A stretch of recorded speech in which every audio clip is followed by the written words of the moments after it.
And welcome back to Daily Wrap. It's potluck time. This is part of the show. We go around the table and we share our favorite stories of the day. Beauty before age, therefore Hanson, It's my you turn.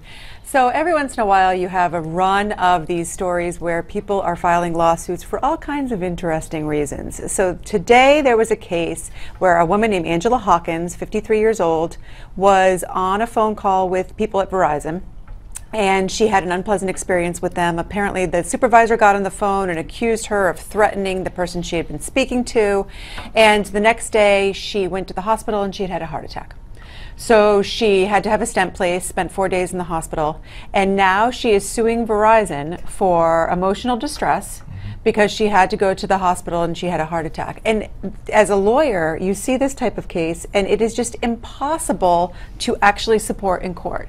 How are you going to trace the heart attack back to this one event in time? Aren't all phone calls recorded for quality purposes? But Joe, even if you can listen to the call and say, oh sure, that was very distressing, how can you prove that it wasn't the fact that she smoked, ate bacon, and all of these other things that actually caused her heart attack as opposed to triggered this it. one Trust phone me, I'm call? playing devil's advocate Listen, and I don't want to. It is, but whenever lawyers, when people hate lawyers, lawyer jokes, then you're always like, well, what's the big deal? When people take these types of cases, the other one that we saw just recently, I think it was this week, and it's actually on trial right now, is a cop who bought Starbucks coffee, put it in his lap, went to drive away, the lid popped off, and he got burns. Similar to what we saw in the 90s where that lady, right.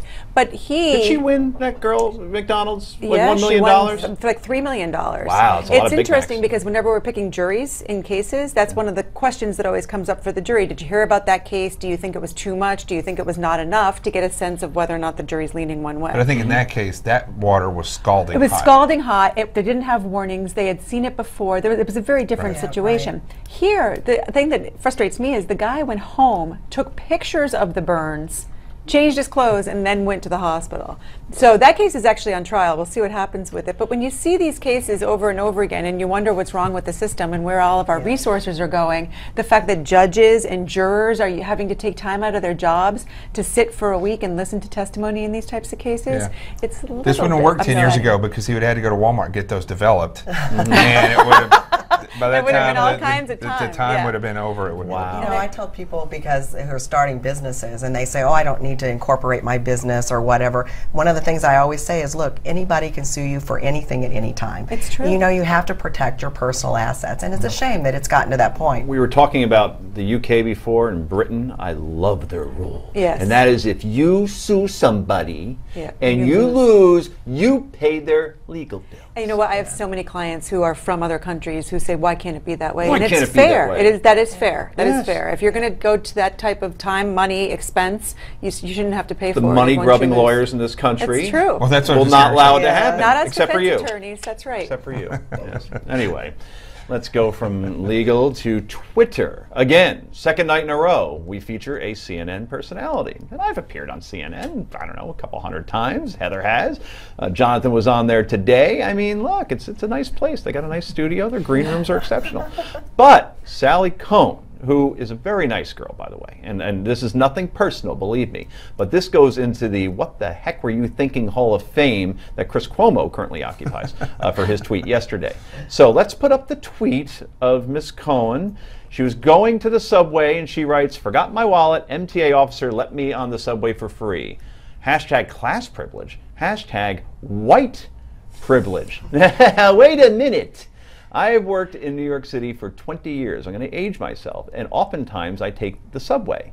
And I have seen almost, not on a daily basis, but regularly, people saying, my Metro card, it's the card you use to swipe or go through, it's bent, it's not working. And they'll go up to an officer, or they don't have their wallet, and they'll say, can you let me through? And they open up the handicap door, and 99 times out of 100, an officer will let you through.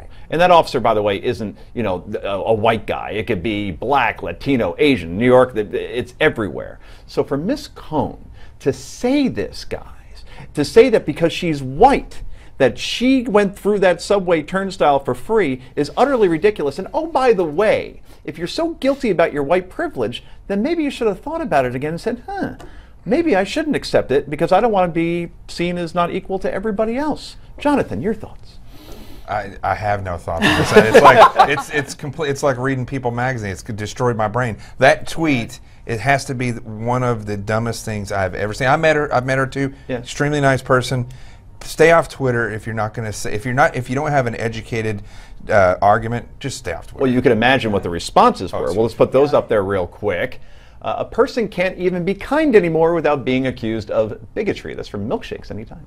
Or it was just someone being kind who isn't racist and understands people sometimes forget their wallets. I think we have one more.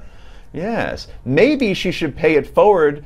That is such a guilt. But sadly, no, don't think that will happen. So she got killed on Twitter for it. And again, this just tells you, if you're on TV, put the Twitter down and think first before you write things like this, because you're representing an entire network. Anyway, yay or nay is next. This is the Daily Wrap, only on Newsmax TV.